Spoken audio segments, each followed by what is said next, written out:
I think at the beginning of the course, we announced that we would have a few guest lecturers, people who previously taught the course, to come and give sort of a single guest lecture about a topic that they're very familiar with. And I'm very happy to announce we have the first one of those lectures today. So I'll introduce Dr. Ruohan Gao. He is an assistant professor in the Department of Computer Science at the University of Maryland, College Park, and he leads the multisensory machine intelligence lab there.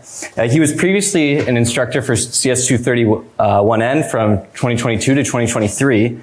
And this is while he completed his postdoc with Feifei Li, Jiajun Wu, and Silvio Savarese. So without further ado, I'll leave it to Ruohan to give the presentation today. Okay, thanks, Sam. Hello everyone. So it's really exciting to be back to the class of CS231N, and I'm Ruohan, just like Zane introduced. So as you can tell, I'm very interested in multimodal stuff. So not only in vision, but also how we can make use of other sensory modalities like audio, tactile, or other modalities, just like us with humans, to perceive, understand, and interact with this multisensory world. But of course, vision is the most important modalities, right? That's why we have this course, Deep Learning for Computer Vision. And I'm sure up to this point that you guys are very familiar with image classification, right? Given a 2D image like this, how to, give a classic label to see whether it's a dog, it's a cat, or it's a truck, a plane. That's a 2D-based image classification. And from the last lecture, I'm sure you have also learned some other tasks that you can do on images. Not only you can just assign a single label to see it's a cat or not, also you can do semantic segmentation to segment, the picture into different portions, components, and also have some semantic meaning, like where is grass, where is cat, where is tree. And also you can also put a bounding box on top of the objects you detect in the image to see where the dog is, where the cat is, and also do instance segmentation that not only you want to know the categories, but also, for each category, if there are 2 dogs, I want to have a segmentation mask for each category. That's instance segmentation. So a lot of tasks, classification, recognition tasks you can do based on 2D images. But that's not the only thing that we can use for computer vision system to do, right? And also our world is not just static like this. So if we look at this image, hopefully up to this point, you have, learned a lot of tools that you can train some models to, detect classify this is a living room, right? You have also tools you have learned that to put a bounding box to see that this is a dog and this is a baby, and also you can even have a segmentation mask to segment them out to see where those objects you detect are in the image. So today we are going to focus on video understanding. So more formally, what is video? Basically, video is just it's 2D image plus time. There's an extra time dimension. So now we are tackling things not only in this 3D image, but now in 4D. We have this 3 times t. T is temporal dimension, and h and w are the spatial dimension. Now we are considering this kind of images and videos as a volume of images, of video frames. So an example task is video classification, just like image classification, right? So we are given a video like this, some person is running, right? We want to take these videos as input. And also we want to train some model, right? A deep learning model. We want to classify whether this person is doing swimming or running or jumping or what actions that he's doing, right? Just based on this temporal streams of video frames. So we have from the previous lectures, I'm sure you have already learned some, loss functions like cross entropy loss, and you can train an image classifier. Similarly, you can use the similar tools. Just train a video classifier. You just get some features and you use the same loss functions and train a video classifier. So now the problem on video understanding is that how can we get features of videos that you can apply the loss functions you have learned from the previous lectures, right? So, and also another kind of difference between image classification and the video classification, video understanding is that now the tasks you want to do might be a little bit different just from the previous example. In images, for example, for image classification, usually you care more about the things, the objects, right? You want to just doing a classification. What is the object category? For videos, usually, just like this example I'm showing here, usually you want to classify actions. It's often actions like where the person, what activities the person or some animals are doing thing in the videos. That's what we care about usually in video understanding. So nature of things to recognize can be a little bit different. And another problem that we want to be careful about for video understanding is that videos are usually very big, right? When we talk about images, it's just like 3 times H times W. It's a single, matrix of some, RGB numbers. But now if we consider videos, it's a sequence of frames. It can be like 30 frames per second. So in movies, it can be, sometimes we can have even higher resolution and also temporal resolution video frames. And so if you consider space to store videos, for example, if we consider standard definition videos, it can take about 1.5 gigabyte per minute if we store this video. If we consider even high resolution, like 1920 times 1080, and now it takes like 10 gigabyte per minute. So it takes gigantic space in order to store this kind of video data. And also, there's no way for us to just feed this kind of data directly to GPUs, right? If we just have the input, then we can have a lot of storage to store this kind of data. And also, there are other things you have to store, like the weights, the activations in your convolution neural networks. So then your model will be very huge. And the solution, what solutions we can have to make videos smaller, to make them processable. So one simple solution is that we just make videos smaller, right? So although the high definition videos and also the original videos are long, we can shrink things both temporally and spatially, right? We can just, for example, for 3.2 second videos like this, we can maybe for each second we don't need all the frames. Let's just take 5 frames because there are a lot of redundancies in the video frames, right? If we take 5 frames per second, and also we just have smaller spatial resolution, like 112 times 112. And now we can make the videos slightly smaller. For example, it's 588 KB for this simple video. But definitely we can also do larger resolution if we have the compute, right? Just like images. And also, how to train a model on these long videos. We cannot usually, in a previous slide, I showed that we are training this video classifier on 3.2 seconds, right? But videos can be very long, can be minutes, can be hours, right? So one way that people do is that we train on clips, just like we train on kind of chunks of this video frames using a video classifier. And what we do is that we train models to classify short clips with some low FPS, frame per second. And we just use a sliding window. We sample a lot of different clips and use them as training data, and we train a classifier. And then during testing, during inference time, we just run the model on different clips. We sample a few clips, right? We have 10 clips, and then we average the prediction results. And that is our prediction for this long video. And then what is the simplest video classification model we can use? So I have mentioned basically video is just like a sequence of images, right? A sequence of video image frames.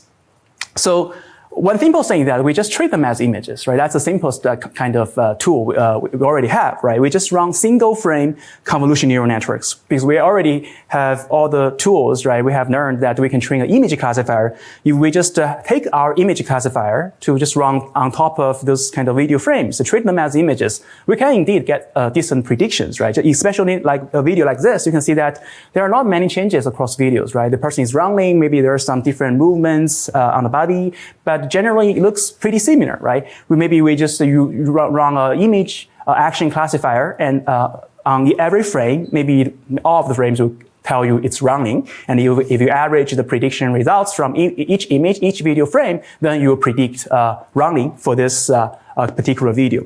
So actually also it's usually a very, very strong baseline, right, for this simple image classifier, especially for video like this, because there are not too many changes across videos.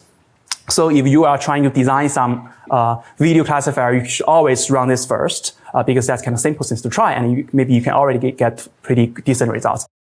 So the question is, whether we just run on single frame or we run on chunk of frames. So for this simple single frame CNN, basically we just, you have a video of like 30 frames, maybe you just maybe sample a few frames and you just use the image classifier to run on those like sampled 10 frames and just treat them as images and you just directly average the results. That's basically the per frame CNN.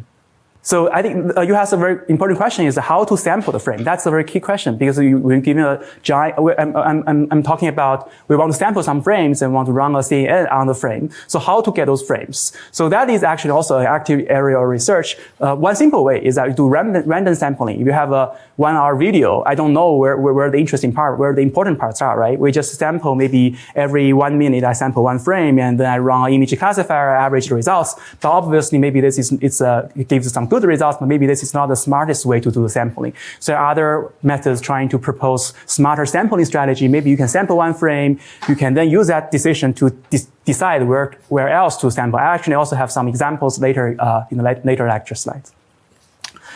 Okay, so this is a very, very simple kind of video classifier, just like we just adopt image classifier, a single frame CNN.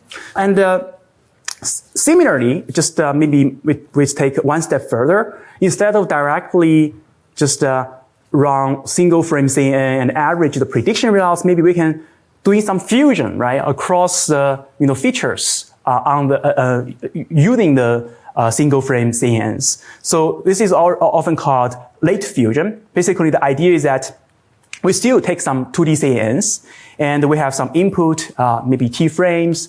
And for each frame, we use a 2D CNN and then we extract some feature vector. And then we get maybe a feature map of D times H prime times W prime.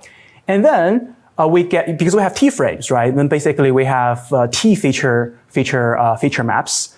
And then the simple thing that we just flatten all the feature maps to vectors and then concatenate them. Then we have a giant feature vector that basically contains all the information, all the features across all the frames, right? And then what we can do, we can use tools that we have there like fully connected networks, right? We train an MLP that maps this vector to some neural dimension, and then we train a classifier on top of it to map it to class score C, right? So this is called late fusion because basically you can see that we extract the feature maps and we process them very independently. And then at the very late stage, we concatenate the feature vectors and run some fully connected neural to doing the classification. So this is useful, but one drawback that you can already probably tell from this example from my description is that this fully connected layer, right? It's going to introduce a lot of parameters because if we concatenate a lot of we can flatten them and across time and these feature vectors, depending on how large T is, then you can have a giant feature vector and then you use this giant feature vector, you want to map them into some neural dimension, and then you have a very large fully connected layers, and that will introduce a lot of parameters. So it's not very efficient. So another way to do this is that instead of concatenating them, right? We don't do concatenation. We don't use just use the giant feature vector and then then have a fully connected layer to map them to scores. We can actually just do simple pooling, right? Doing pooling, you don't increase the length of feature vector. Basically, if you have some feature dimension for a single frame and you pool across time, right? For these T frames, you're just doing a pooling to doing temporal aggregation. And then based on this clip feature D, and then you instead of D times T, you still have a feature vector of time D if you do pooling, right? And then you have a linear layer to map D to some dimension C that matches the class score, and then you train the cross entropy loss on top of it. And that's also late fusion, but now we are using pooling. And the good side here is that now you don't have to have a very large fully connected layers. But the pooling can also, get rid of information that may be important. So that's kind of the downside of this operation. So the reason I'm calling late fusion, right, the important part is late, right? And when it's late, maybe there's some information that has already been lost when you're using these 2D convolution networks to process images, right? For example, as shown in these red circles here. So what is very important to recognize this video is actually the motion of this this man's feet, right? It's moving up and down, and you can maybe tell that he's running, right? So if we just use a single 2D CNN to process them independently as a 2D image and extract some feature map, and maybe up to very late stage of the feature maps, it doesn't actually already contain contain the information of this movement of the feet of this man anymore, right? At this very late stage, so some information of this feet up and down is like showing these red circles, which should be useful cues, right? But now it's not there in the feature maps.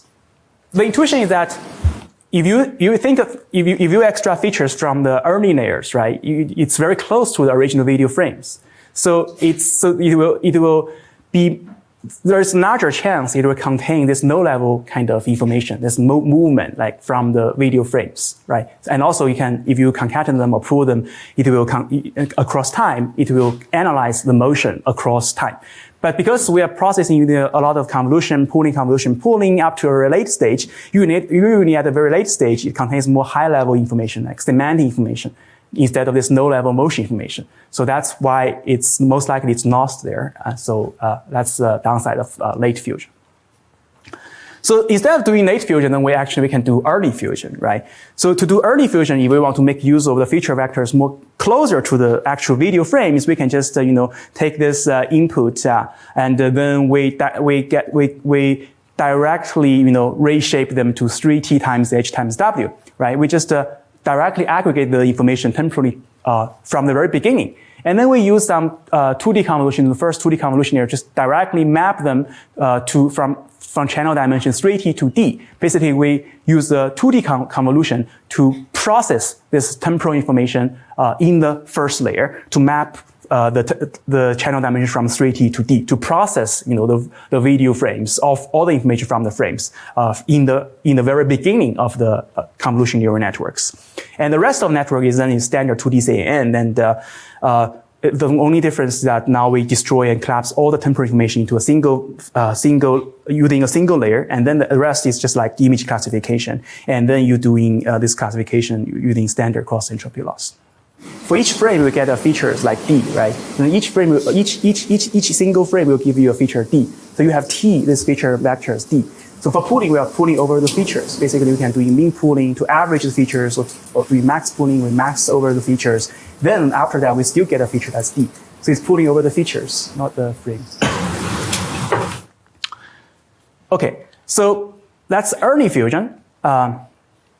So then the downside of the early fusion is that although we explicitly trying to handle the motion from the early layer, but then we are too ambitious. We're trying to capture everything in a single layer, right? We just concatenate all the frames and then collapse all the temporal information within a single convolution network. Maybe it's not going to achieve what we wanted to achieve, right? So then another solution is that we instead of doing late fusion or early fusion, maybe we should do something in between, right? That's kind of like slow fusion. That's exactly what this 3D convolution neural network is doing.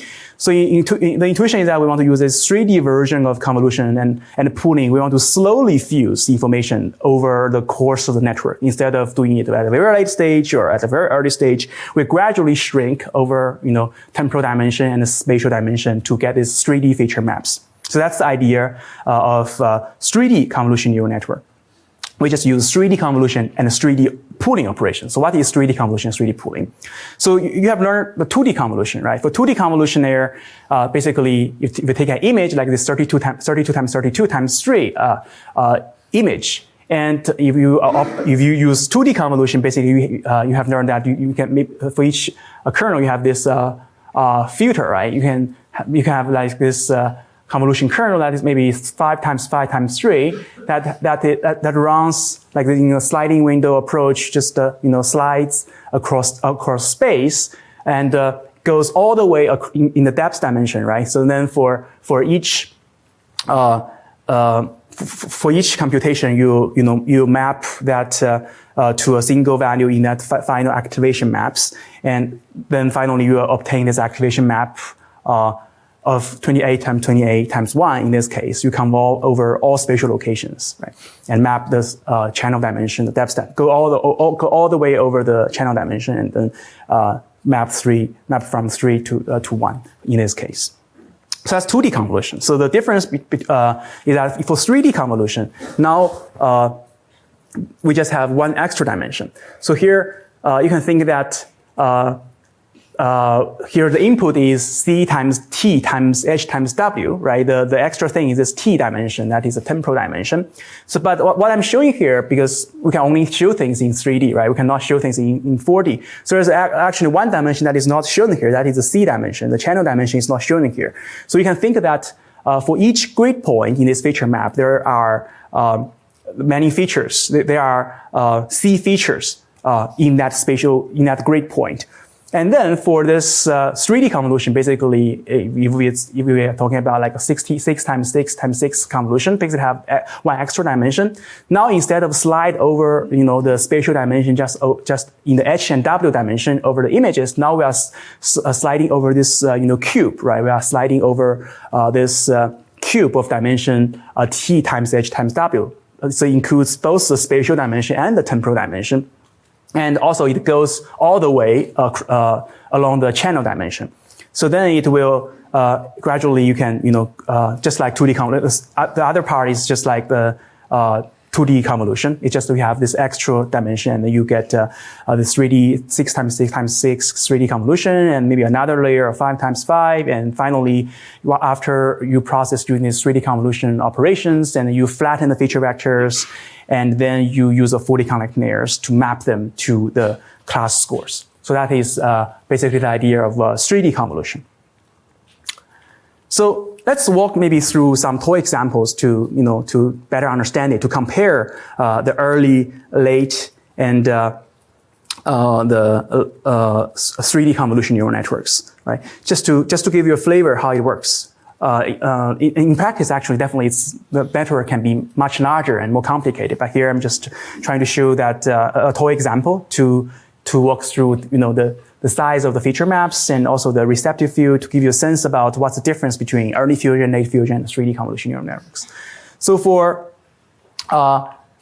late fusion, right, you can think of that, for example, in this case, maybe originally it's the input is like 3 times 20, 20 is the temporal dimension, and 64 is the spatial dimension, and you use 2D convolution. Basically, we just, because we are doing late fusion, we don't do anything over the temporal dimension initially, right? We just keep the 20, the temporal dimension. We just build up the receptive field spatially, right? Now we have a conv 2D layer to map the channel dimension from 3 to 12, but just keep the temporal dimension 20.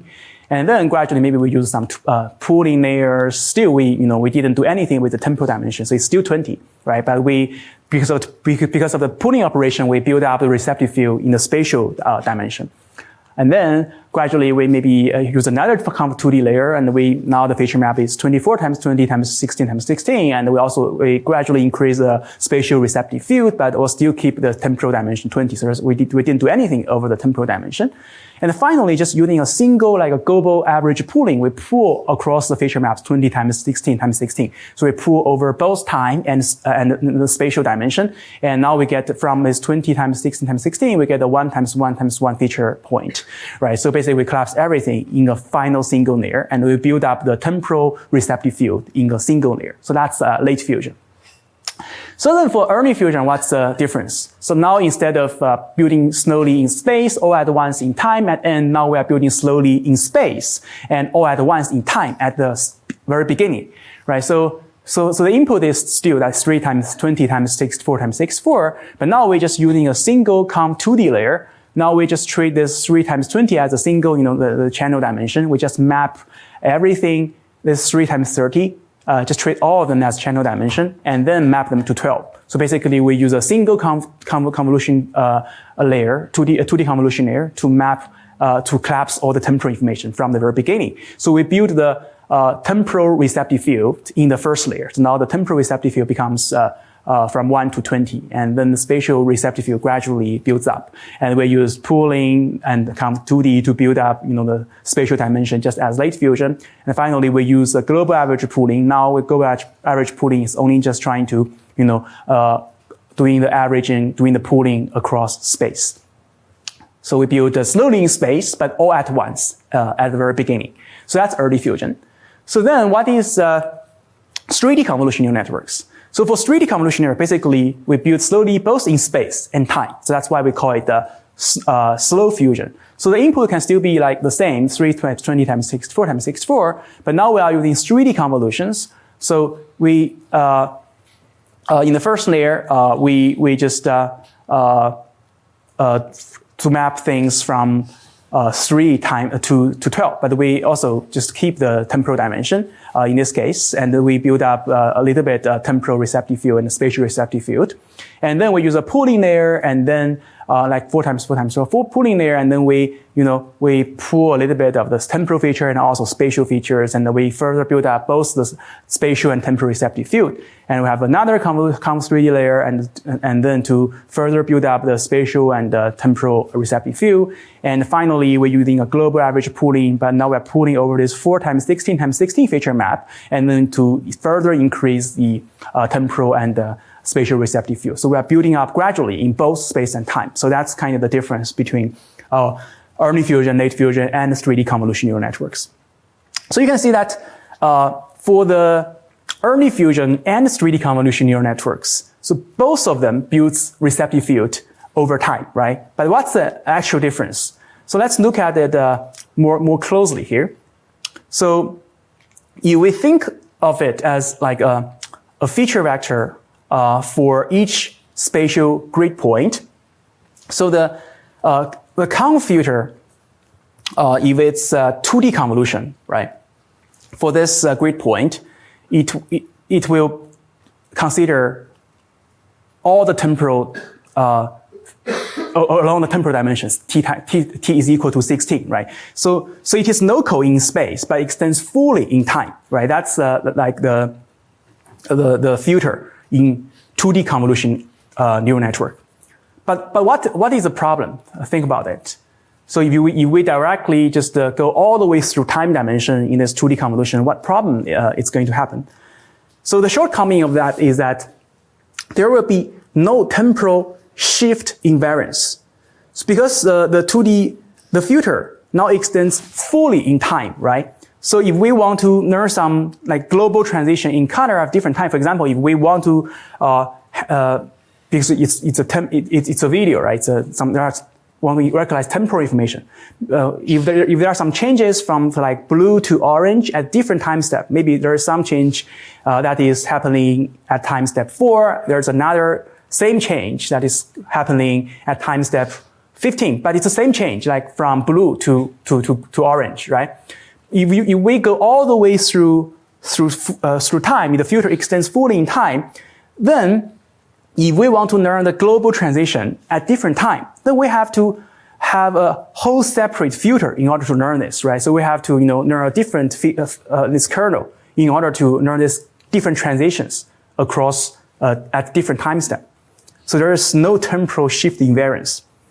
So how to recognize this kind of blue to orange transition just anywhere in space and time, right? Just like when we are doing image classification, we want to have some spatial invariance. We want to be able to recognize the image contains a cat, no matter whether the cat is on the right corner, left corner, right? We want to share the kernels to be able to to recognize things at a different spatial location. Here we want to be able to learn these different types of motion, different types of temporal patterns at different, temporal time steps. So that's kind of similar idea.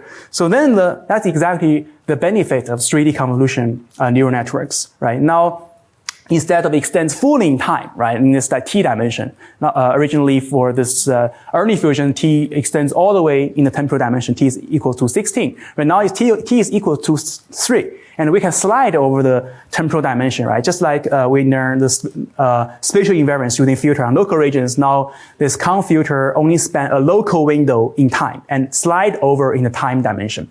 So then the benefit is that now we can have some temporal shift invariance because each filter slides over time. So we can reuse this filter to recognize different motion patterns across these dimensions. So the transition from blue to orange can now be recognized at every moment in time, right? And then the benefit of this is that we don't have to have separate filters, right? Now we are more efficient, more representation efficient. We don't need to learn separate filters anymore. So that's basically the main difference between 2D early fusion and the 3D convolution neural network. And also, in the last lecture, I think you have already also seen some examples of some tools that we can use to, visualize what we have learned, right, in a 2D convolution neural networks. Similarly, we can also visualize filters just for these 3D convolution networks as this kind of video clips. You can see that I'm not sure. You can see it. Okay, the learned filters from the 3D convolution neural networks, because now the filter extends both in space and time. So we can see that as a video clip, and you can see that for these filters, some of them are just like those filters you have seen for image classifier, right? You can have this kind of color patterns and also these different edges. But you can also see that there are some other filters. There's some temporal transition, right? From one color to another, or from one edge pattern to another. So that's, and some doesn't learn motion, and some maybe focus on just like the the color patterns, but some learns motion in like different directions. So we can just visualize these kernels like this to interpret them. Basically, there are two differences. One is like this slow fusion, right? Basically, in terms of convolution operation, yeah, indeed. Basically, 3D convolution, but 3D convolution definitely and 2D convolution are totally different, right? It's you have another dimension of convolution. You have this temporal dimension. So the main difference is you have this temporal dimension in the convolution operation. But practically, if you use 3D convolution neural networks, it kind of gradually builds this receptive field over space and time. Yeah. So we have talked about this tools, 3D convolution networks or architectures, right? But what data we can use, just like ImageNet, or what data we can use to to train a video classifier. So one kind of example data set, challenge data set that people have been tackling is this data set called Sports 1 Million, which was introduced in 2014. So for this data set, you can see that what kind of tasks we can do. We can do very, very fine-grained sport category classification, right? You can see that here the blue shows the ground truths, and below it shows the top 5 predictions, and the green shows the correct prediction, and the red shows the incorrect prediction. You can see that the action categories in this data set is very, very fine-grained, right? There are 487 different types of sports. Like there can be like marathon, ultra marathon. I actually don't know the difference between them, but it's kind of very kind of fine-grained different types of sports categories in this data set. And here are some results if we train these different types of classifiers we have talked about on this Sports 1 Million data set. So one very shocking results you can probably see here is that for this single frame model that I ask you to try if you want to develop some video classification model, is that it actually has a very good performance, right? You can see that the single frame model, if you just train it as an image classifier, it actually gives you like 77.7 classification top 5 accuracy. And for the early fusion we talked about, it actually has a slightly worse performance. And for late fusion, it's slightly better. And if we use 3D convolution neural networks, in this case, on this data set, it gets like a 2%, 2 to 3% kind of boost. So the takeaway message here is that definitely you should try the single frame model. It usually actually works pretty well, and the 3D convolution, by the 3D convolution neural networks I showed here is the 3D convolution neural network used in 2014, right? But over the past 10 years, we have seen a lot of advancements. So the numbers are also getting much, much better, as I'm going to talk about in the later slide. Yeah, for both training and testing, it's just treating videos as images and training an image classifier. That's exactly what single frame is doing. Basically, if I understand the question correctly, it's using image classifier, but it's training on a lot of frames on videos. It's not a single frame in each video. Yeah. And also, because this data set is a huge data set because, like I mentioned, videos are very huge, right? When people sharing data sets, video data sets, we cannot just share them just like as like ImageNet. We have people can download from some database because videos are really huge. Like this data set has like maybe 1 million videos, right? It's not very doable to download all of them to share it. Actually, this video originally when it was released is shared as a list of URLs, YouTube URLs. But one thing you can expect from this YouTube URLs is that people, modify their videos and delete their videos, right? And so that original list maybe have 1 million videos, but now maybe I guess maybe the list, maybe half of the videos are already gone or maybe not there. So this data set is not very kind of stable because of this reason. Okay, so another kind of, like I mentioned, 3D convolution neural networks have been like improving, gradually, right, since maybe 2014. So one early kind of popular version of this 3D convolution network is this model called CS231N network. So basically, it's actually very simple. Basically, it's very similar to the VGG architecture we use for 2D image classification. But it's now we just convert things to 3-dimension convolution neural network, right? For example, for the 3D CNN, it use 3 times 3 times 3 and 2 times 2 times 2 pooling, and except maybe for the first layer it has some changes. The overall architecture is very similar to like VGG architecture. It's now just we have this extra dimension, and for this, so that's why it's called the VGG of 3D CNNs, and it's the model. It was trained on this sports 1 million dataset that I just mentioned, and because it was introduced like in 2014, right? And that time, imagine that you want to train such a model, it needs a lot of compute, right? Because this not too many people have access to a lot of GPUs at that time. So actually, this model was trained at Facebook, and they released this model, the pre-trained weights. They trained the CS3D model on sports 1 million, and then they released the feature pre-trained model as a feature extractor. So many people actually who cannot afford to train a video model themselves actually started to use this model as a feature extractor. So you can just take a video and extract features from this using this pre-trained model, CS3D model, and then maybe train some other linear classifier. So people start to use it. That's how it got popular.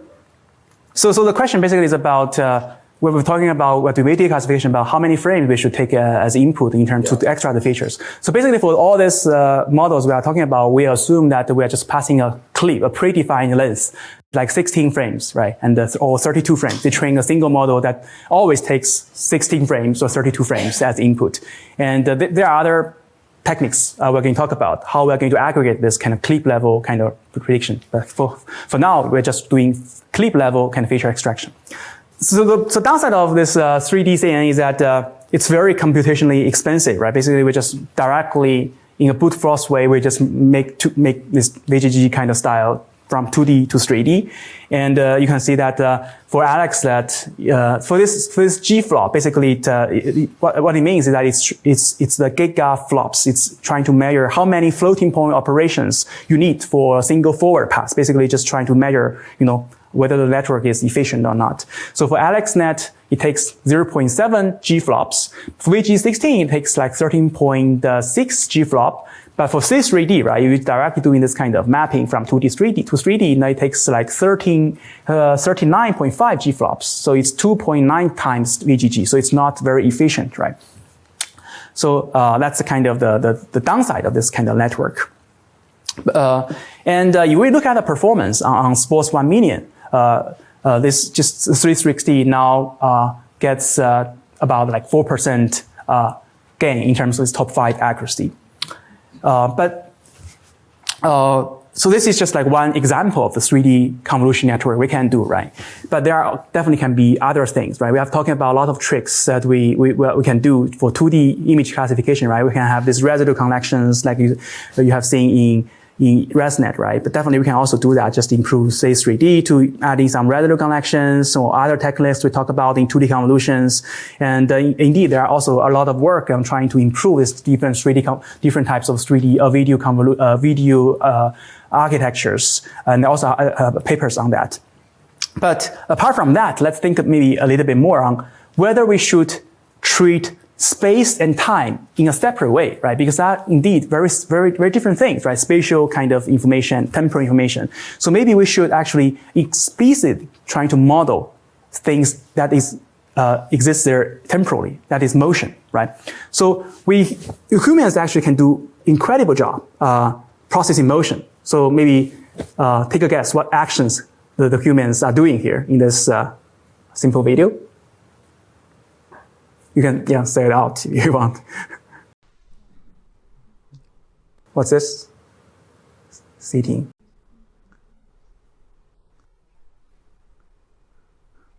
Yeah, just from this a few points, you can actually do good job, right? Just to recognize what actions that this person is doing, right? Or maybe two person, right?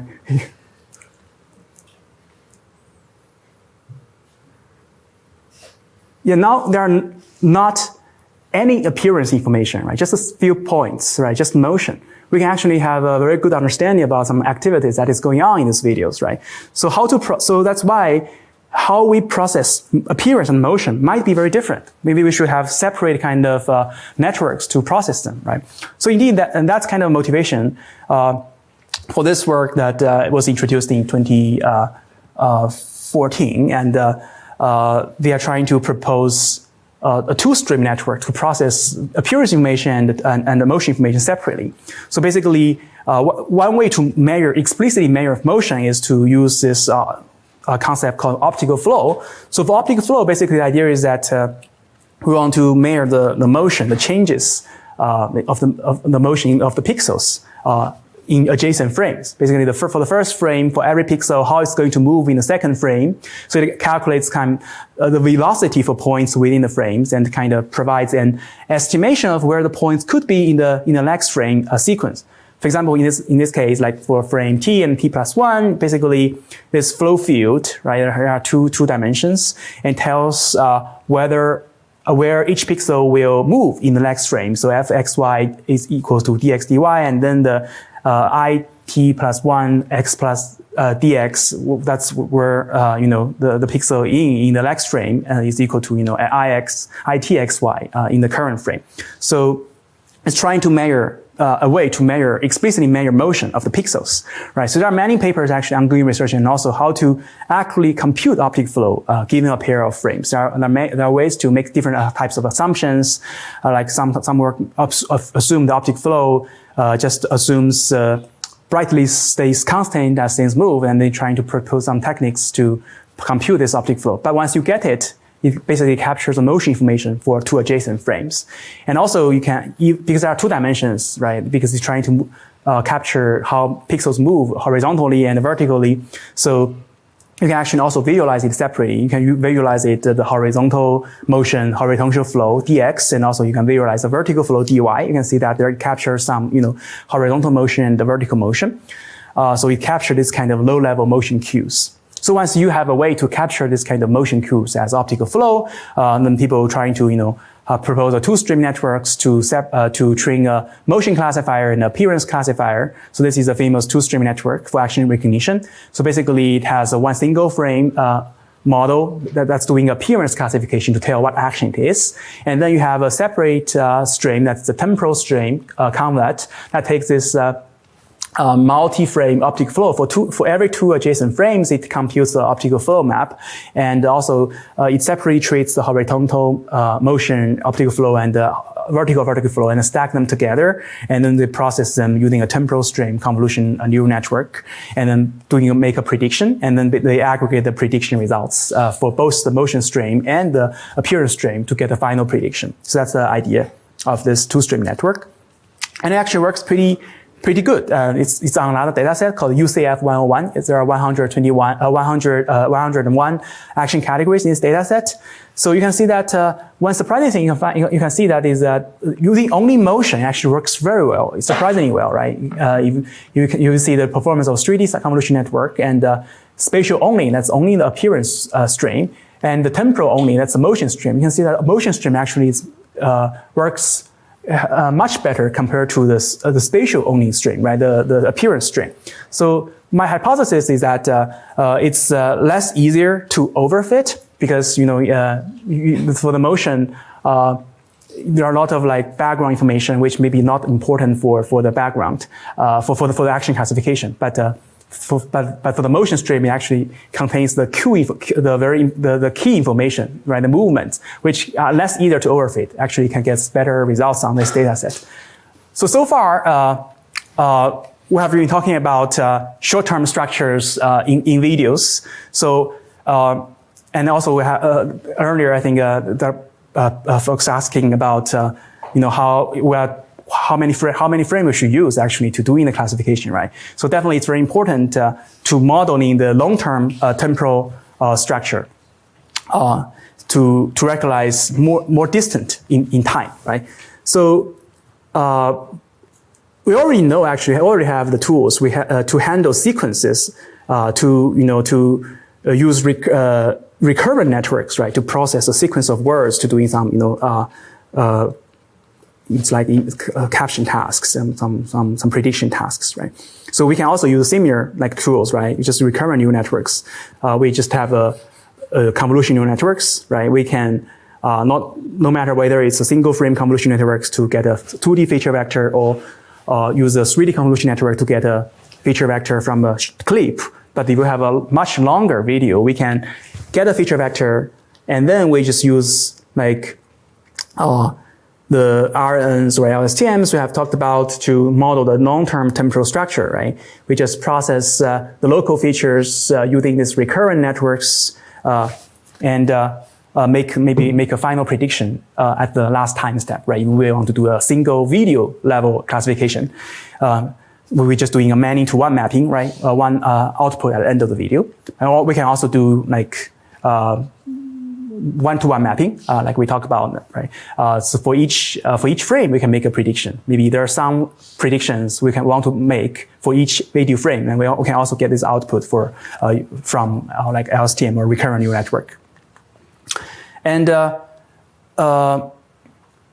actually, this kind of idea has already been explored in 2011. Actually, that's kind of way ahead of its time, right? Because Alex, that was introduced in 2012, right? So, but it's more popularized by this 2015 paper. So, you can also, if you want to train this kind of recurrent architectures for modeling long-term temporal structure, you can often only back propagate through this RN layer, right? You can fuse the CNNs. You can pre-train them on maybe on some clips, on some image classification. And you just, otherwise you have a huge network. This recurrent part, this convolution part, that it's very hard to kind of train them end to end. So you can just use this CNN C3D as like a feature extractor and train these recurrent neural networks. So, and we have already seen two approaches, right, to model the temporal structure, right? How about we can combine this kind of two approaches, right? This convolution neural networks and this recurrent neural network, both of them has some advantages. So we can maybe just combine them in a single kind of architecture to process the kind of video data, right? So indeed, we can take some inspiration from this multi-layer recurrent neural networks we have talked about, right? So each timestamp can take this previous hidden timestamp from the same layer and also the output from the same timestamp from the previous layer, right? That's basically the idea of this multi-layer RNN. But similarly, we can just do it for videos. Now we can use this recurrent convolution neural networks, right? It's very similar. It's just like now we build this grid of features, right? Where each one is kind of a 3-dimension vector, like 2 are spatial dimension and 1 is a channel dimension. So each feature vector, it's like the fourth dimension C times H times W. So each depends on 2 inputs for each vector. For each feature map, it depends on the feature map from the same layer but the previous timestamp. But it also depends on the feature map from the previous layer by the same timestamp, right? So if we record in 2D convolution network, right, where we just map this feature map from some input feature to an output feature, right? But here for this recurrent convolution network, we can just use as input these two 3D tensors, right? One from the previous layer and same layer and previous timestamp, and one from the previous layer and the same timestamp. So you record a recurrent network. It has this form of like it has some hidden layer feature map HT-1. It takes the input of this current timestamp, right? It has some function with some parameter W, and then process the new state feature vector HT, right? That's basically the key of RNN. So now instead we just change these vectors forms of RNN. We just replace all this matrix multiplication in recurrent neural networks with 2D convolutions, right?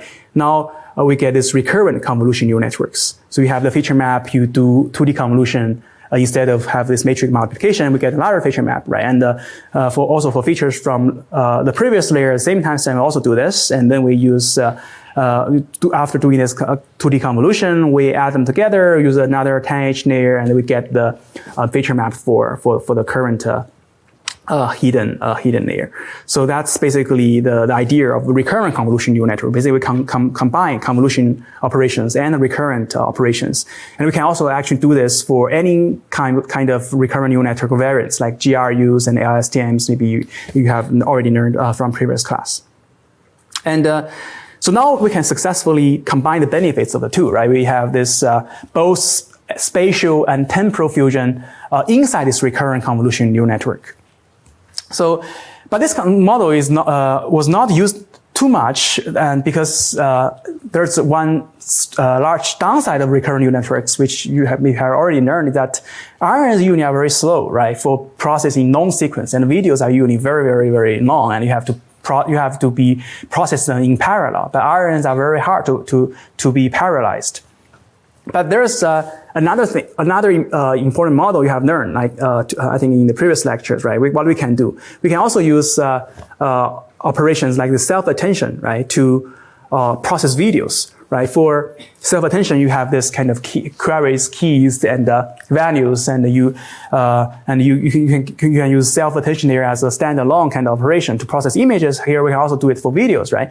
And one very large advantage of self-attention is highly parallelizable, right? And all the alignment and this attention scores for all the inputs can be done completely in parallel. So indeed, people are trying to, use self-attention also in videos, right? So they just port self-attention directly to 3D, right? Maybe you have some 3D convolution neural network, you get some feature map like C times T times H times W.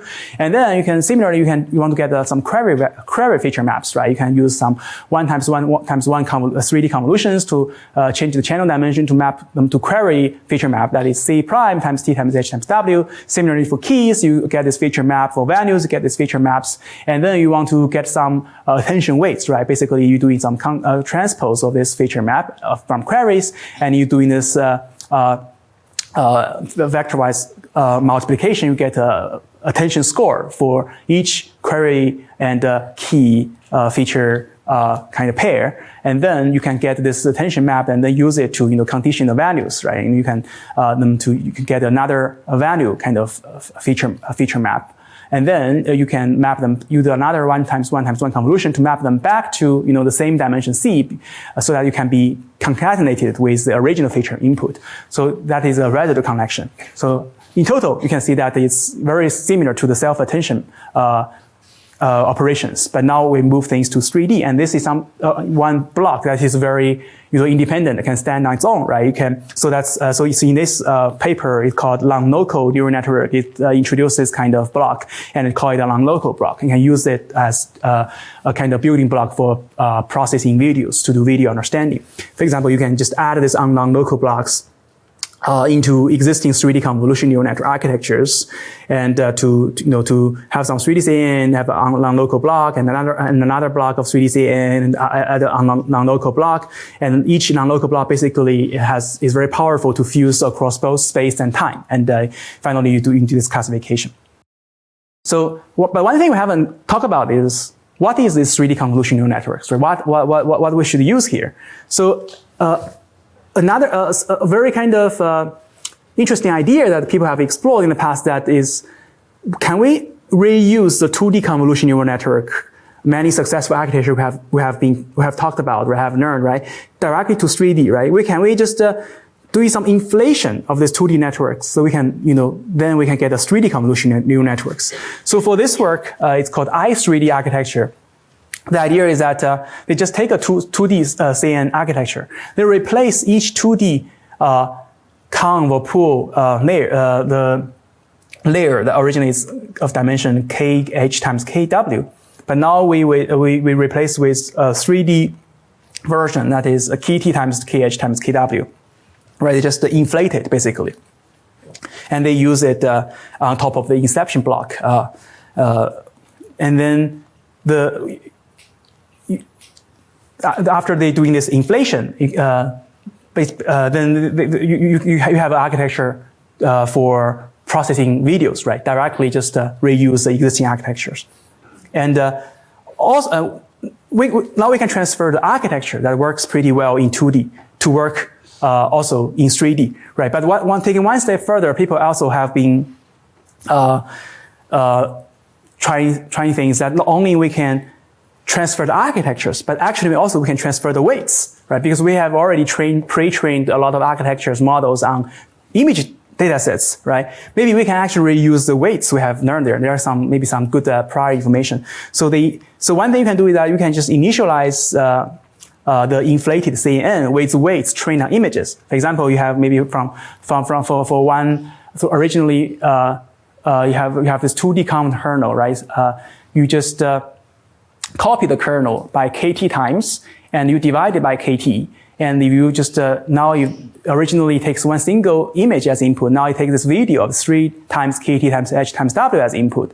Because we have divided them by kt, if you just use this inflated version and use copy the weights by kt times, and then you will get the same output. If you just input a single frame or like a video of constant frames.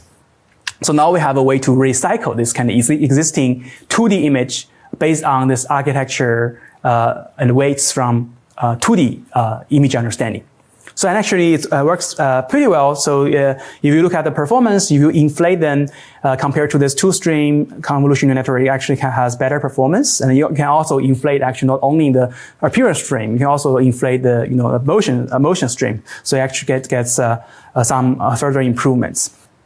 Basically, this is just like a technique you can do to reuse. It's kind of independent from the 3D convolutional networks. Those are, you can build this kind of on local blocks. But this part, what I'm trying to say is that we have a lot of 2D convolutional neural networks. The weights, successful people have showing that they are very successful. And if we want to reuse them, people have shown that they can actually copy the weights and reuse their weights, so directly use them to operate on videos. So that basically that's the kind of highlight idea. And if you just you can after you're doing this initialization, you can still fine tune right on the video data, but you have the pre-trained weights from images. So then we can give you some good initialization for training the video models. So this is this idea of this I3D network basically is trying to copy the weights and doing the inflation. Okay.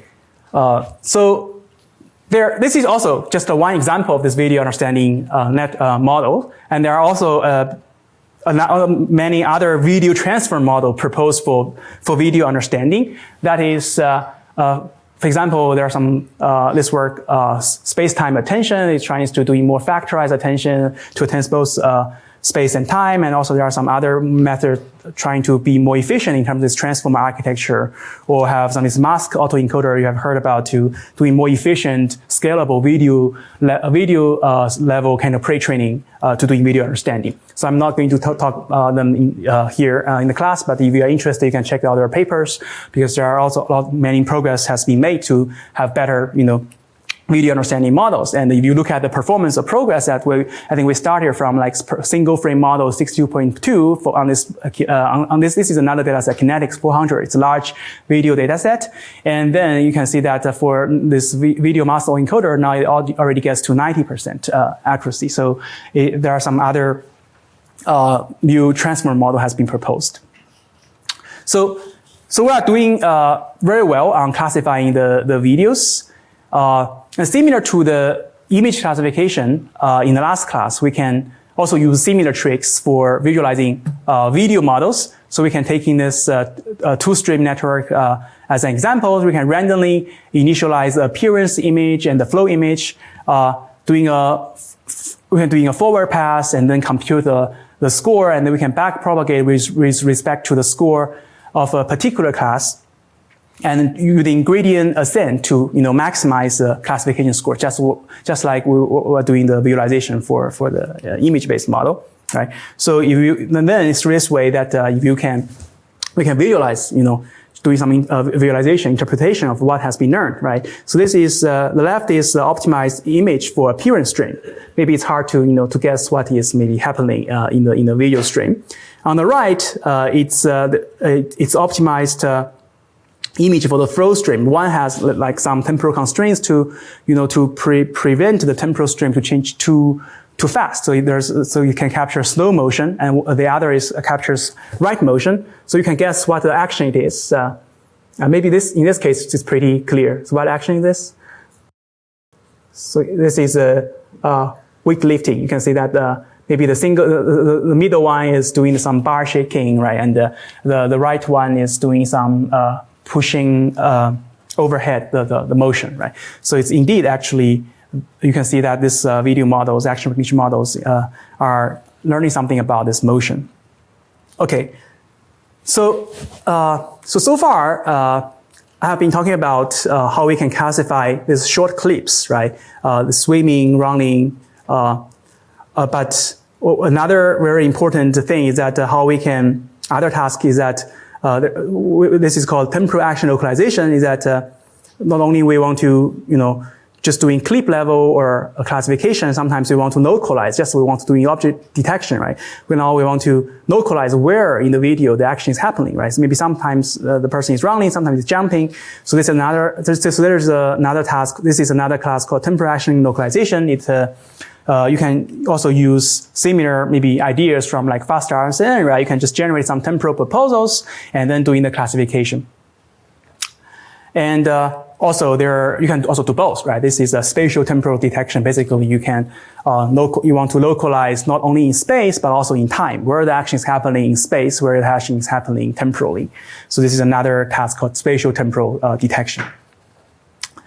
Okay, so far, I have been talking about, the temporal stream and how the architectures we can use to, do 3D CNN, two-stream neural network, spatial temporal self-attention. And we have already talked about some tools to do that. But yeah, maybe in the final 10 minutes, let's just revisit. I hope to finish in time. Let's revisit the example that we started today, right? I showed you a video, right? But that's still maybe not the full picture, right?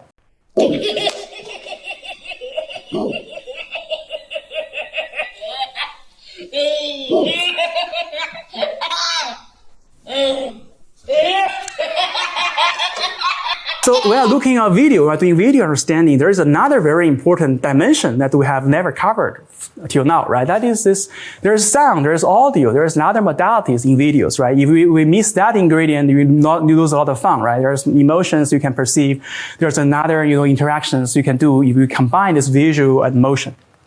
So if we have this audio in mind and we have this vision stream, then people also have proposed many other interesting tasks, and also we have explored other tasks to doing video understanding. Here's another example that maybe in videos that maybe there are some multiple objects, multiple speakers, and you can actually, example task that I also personally have explored in the past is the visually guided audio source separation. And you can actually understand trying to process things visually and acoustically. You can use the visual information to guide the source separation. You want to separate the sound components, right? Because originally maybe there's a mixture, but you want to use the visual information to separate into some sound components. This is called visually guided audio source separation. So just to give you an example for this task, for example, here is a speech mixture. Maybe sometimes we want to hear the sounds for each person individually, right? And then we can use their visual information, audio information to process them together to separate their sounds. So here is what we can do. We can separate the voice for the left speaker. So not only we can do this for people, for speech, right? When we have to process audio and speech and the visual stream, but we can also have to do this for other types of, sound, like music instruments. Here's another example. We can even do music instruments separation by analyze the motion, the object-centric information with the audio stream and doing this separation. Yeah. So this is another example for this task. And also there have been since once we introduce this new modality of audio, if we just want to do video understanding classification, audio can also be useful cues, right? So there are other work, video understanding work proposed from transformer, attention-based models trying to, not only we want to map videos to patches, but also we want to map those audio spectrum to patches and use some transformer architectures to doing the classification.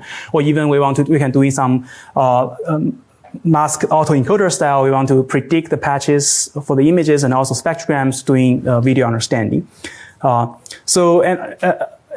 also another aspect people have been exploring is how to do efficient video understanding. So I will just quickly give some examples. So here, throughout this class, I think I'm be mainly focusing on clip level classification, right? Just giving a clip how to doing this classification. And after we classify a lot of clips and we want to aggregate the information to get a video level predictions, right? That's action recognition in known videos. So for efficient video understanding, why we want to do efficient video understanding? Because, videos are very long. We cannot afford to process every clip one by one, right? So there are work trying to increase, the efficiency for a single clip, just building like this X3D is trying to build better 3D convolution neural network. But also there are work trying to, SC sampler trying to, predict which clips are the most salient, most useful. And then you can only combine the predictions, only run your clip classifier on those important clips.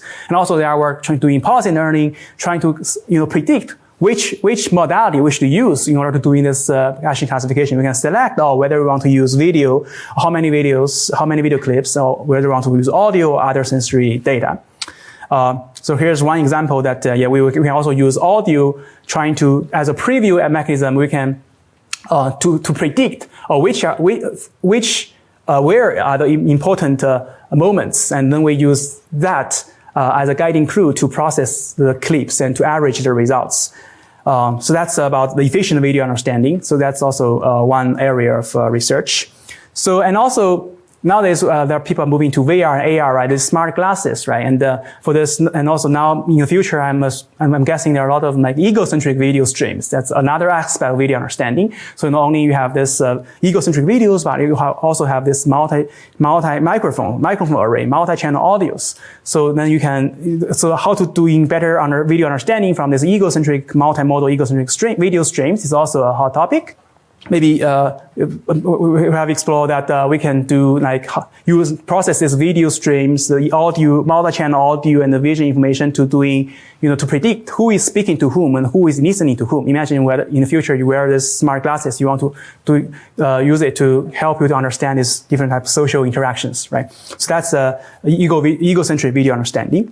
So my final slide, definitely for our LLMs, right? Now, there are also a lot of ongoing work trying to build video level foundation models, right? How to connect video understanding to LLMs. So there are works trying to, just map the videos to tokenize them and map them to the LLM embedding space and use, maybe you can prompt a video foundation model, where the person is, what the person is doing in the video, and then you output some, text to describe the videos. So there are many work trying to connect video understanding in LLMs. So that's also a hot topic right now.